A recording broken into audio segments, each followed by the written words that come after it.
Is there a decline for the Democratic Party? The question is, are the Democrats on their way down? The Democratic Party is a party that attempts to create an electoral majority through a politics of ethnic mobilization. So the Democratic Party, at the end of the day, is not going to win or lose based on whether it's right.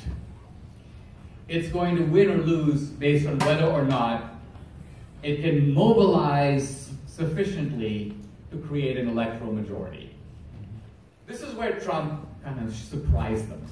Now let's pause for a moment to see what Trump did. Working class voters have been a natural part of the old Democratic Party base. FDR won the working class vote, black and white, decisively.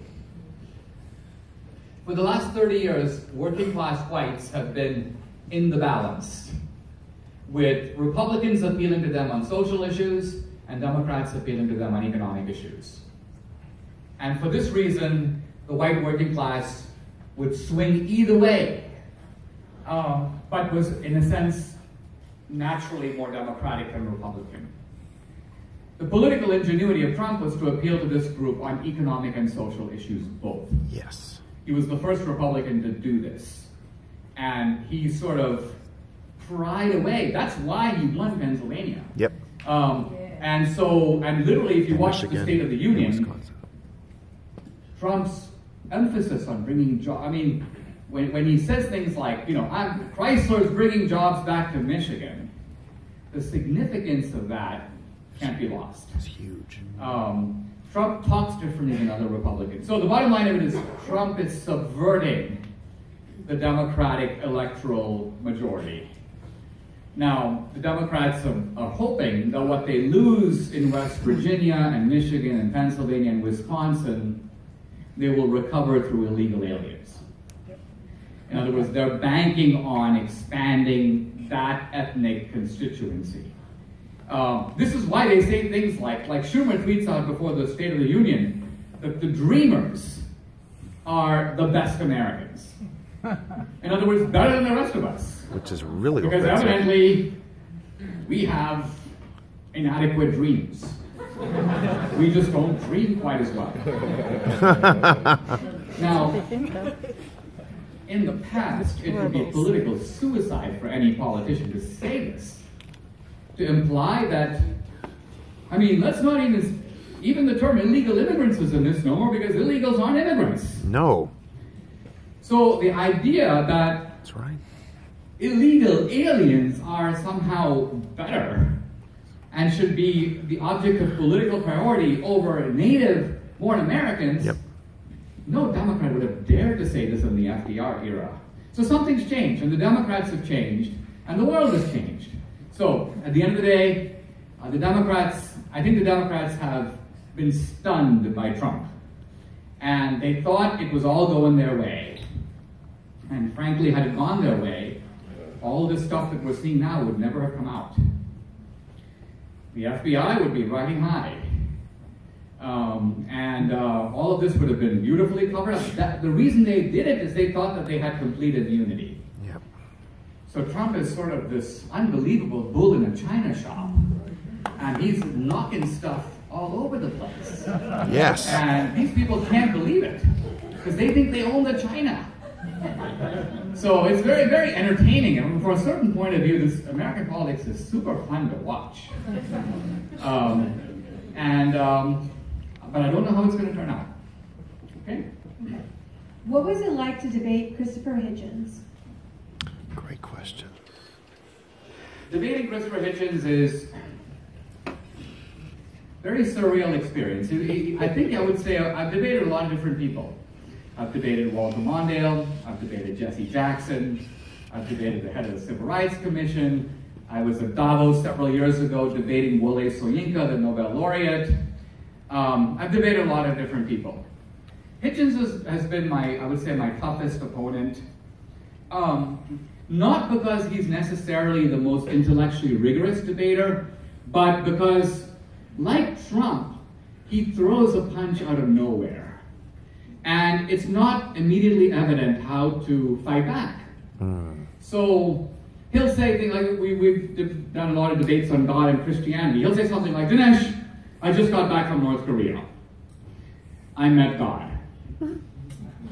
His name is Kim Jong-il. He's a tyrant. He goes, but he's not as bad of a tyrant as your God, because even if you live under Kim Jong-il's tyranny, at some point you die. And the tyranny comes to a happy end. But in the case of your God, the tyranny goes on and on and on. And in fact, that's not the bad situation. Hell, that's the good situation. You aspire to it. So now, this is the kind of thing where it comes out of nowhere. And you have to, on the spur of the moment, respond to this sort of semi-deranged, but in a way brilliant, outburst. And so that's Hitchens. And so I always found it He was an atheist. really fun to debate him, because I had to always think on my feet. And I tried to do the same to him as he would do to me. And it made for a really fun. And the other thing about it is, back to gentlemen's politics, very often after the debate, Hitchens and I sit down, exchange salacious Clinton stories, and polish off a minimum of 2 bottles of wine. So that's the good old days. In that sense, I miss Hitchens.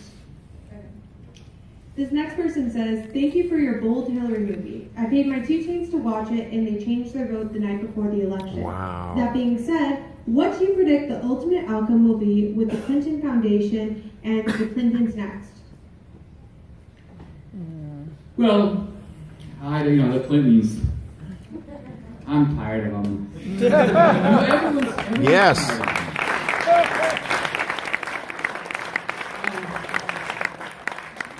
I say this because this actually is a challenge from a movie maker's point of view. When I made the movie on Obama, in his own perverted way, is very fascinating. And we were able to have a poster of the Obama movie, love him or hate him, you don't know him. Which was true of Obama in 2012, after his first term. With Hillary, you could never say, you don't know her. We know her. The difficulty of making my Hillary movie was this. Nobody wants to sit for 90 minutes and watch Hillary. So, how do you make a movie that's interesting about a person who is boring, unceasingly tiresome and annoying, Evil. and whose racket is so obvious that it's the only thing you admire is the chutzpah with which it is carried out. So, to me, the big question of 2018 is, will these people who have been, one step ahead of the posse for 25 years, will it finally catch up with them? And I don't know the answer to that. I'm hoping that the answer is yes. Yes. Looks like Bill Clinton has actually gotten a little bit sort of singed. This whole Me Too thing is very inconvenient for him. Yes. But again, with Hillary, if you listen to her talk about it, she is the most unself-conscious person on the planet. She'll say things like, people have got to be believed. People have got to be listened to and heard. And women. It's unbelievable. So the Clintons are, these are characters right out of Mark Twain. I mean, not since Yes. the Duke and the Dauphin were running their unbelievable rackets in Huckleberry Finn. Wow, that's a great Have we comparison. seen a duo like these two. And they don't even sleep We'll see together. what happens. What is your position on Israel and the two-state solution? Great question. Don't claim to know that topic as well as I should. I don't try to be an expert on everything. And what I know about the topic is simply this, and that is that here's little Israel, It's surrounded by hostile states. Yep. It seems to be the only functioning state in the region. In fact, even the crimes alleged against Israel prove that. You know, Israel is so mean, the Israelis basically have been beating up on all of us. Very interesting. There are thousands of you, and so few of them. How did the little Israelis get up, basically pistol whip all the rest of you, dust themselves off, and leave the room? I mean, how did they pull that off? You have to have a very successful society to do that. In any event, I think I support Trump on this. I think Trump is doing what he said, and I think he recognized that Israel is a valuable ally. This America First thing needs to be thought about for a minute, because I think the insidious thing that's going on is that Trump, you could see this in the State of the Union, is manifestly an American nationalist who's being falsely accused of being an ethnic nationalist. Right. The line that Trump is drawing is between the alien and the American. And Trump is essentially saying, I'm going to do what every leader of every country does not even say, because it is the taken for granted premise of every other leader of every country without exception on the planet. The Indian Prime Minister doesn't have to say India first, because every Indian knows that that is his objective. The head of every other country is pursuing their own national interest. And it is only in America that somehow the president is considered to be a bad thing. For the president to stand up for the interests of his own country. That's become controversial. That's very odd. A lot of your work is centered around criticisms of the Democratic platform. But what is the criticism you have of the Republican Party? What is something they can do better on? Fair enough. That's a good question. Historically, the so-called progressive movement of the early 20th century had Democrats and Republicans in it. Now, the Republicans in it were not as bad as the Democrats. So, for example, Teddy Roosevelt was not half as bad as Woodrow Wilson. Right. Teddy Roosevelt was, if you listen to him, he says things that do sound kind of racist. He'll talk about race suicide, he'll talk about the white man's burden, but fundamentally, Teddy is a decent guy. And you see it in his actions and his rhetoric. Teddy Roosevelt says, I invited, this is the great black leader, Booker T. Washington, to dinner. He goes, I didn't think about it. I just got the idea. And he goes, and the moment I got the idea, he says, I felt a hesitation because of his color. And then he says, and then I was ashamed of myself for feeling it, and I immediately sent out the invitation without consulting anyone. So this is Teddy. Wow. He basically has this sort of racialist ideology. He also knows it's politically inconvenient to do what he's doing. Why? Because he's opening the door to social equality. It's one thing to free the slaves, it's one thing to have the 14th Amendment, but this is the original guess who's coming to dinner. Never before had an African American been invited to a meal to sit down with the president and his family in the White House. Wow. Teddy did that. Yes. Wilson was the opposite. Yep. Wilson was basically an incorrigible racist. So here's what I'm saying. Is there a progressive Republican tradition that we have to worry about? Yes. Those were the original rhinos. Republicans in name only. They were half Democrats, you might say, but they were in the Republican Party. Now, the Republican Party today has all kinds of problems. Most notably, I would say the biggest problem is that they don't recognize that there is a culture war, and that's the big battlefield, and the political fight is a small part of that battlefield. The Republicans only fight here. Right. They ignore this. And as a result, they complain about the media, and they complain about Hollywood, and they complain about the Emmys, they complain about but conservatives don't do the necessary things to infiltrate those institutions, to create alternative institutions, to fight on that ground. Give you a small example. Let's say, for example, you're a young guy in this audience right now who is a great, really funny guy, funnier than Bill Maher, and wants to be a stand-up comedian. Okay? If you're a conservative, how do you do it? Because Bill Maher didn't become Bill Maher overnight. He started out in the improvs, right? He was like the Beatles, 8 days a week. It took him a long time to learn what he did. Well, our team doesn't do that. We have no way for a young conservative. I mean, in America today, politically incorrect comedy would blow the roof off. It's the funniest thing in America because it's the big taboo in America. And yet, no comedians, I mean, there was little hints when Richard Pryor and Chris Rock kind of went into that area, but most comedians will stay away. They're too scared. They're too scared. And that's why their comedy is, well, it's not that funny. That's right, Jimmy. Because it's not that revolutionary. So, the Republican Party, I think, needs to widen its sights.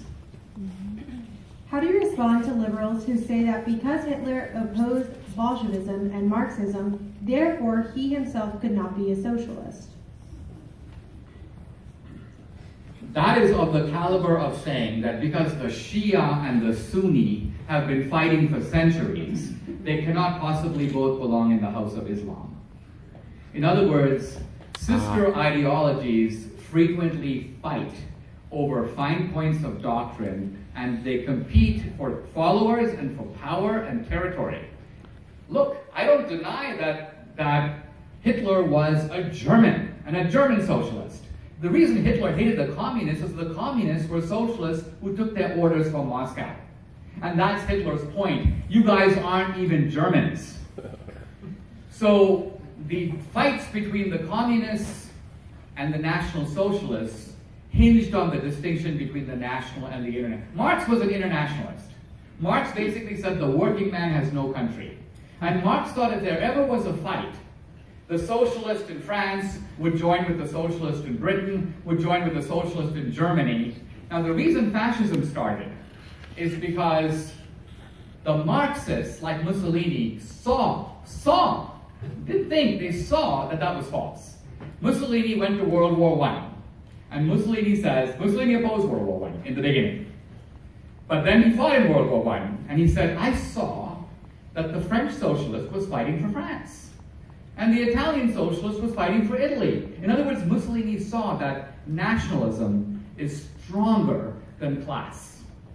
And Mussolini goes, if socialism is ever going to work, it's going to have to be National Socialism. This is the invention of fascism. This is how fascism got started. It was a heresy inside of Marxism. Now again, think about this. We are in an intellectual environment. We're talking about a topic that couldn't be more relevant to our politics and is relatively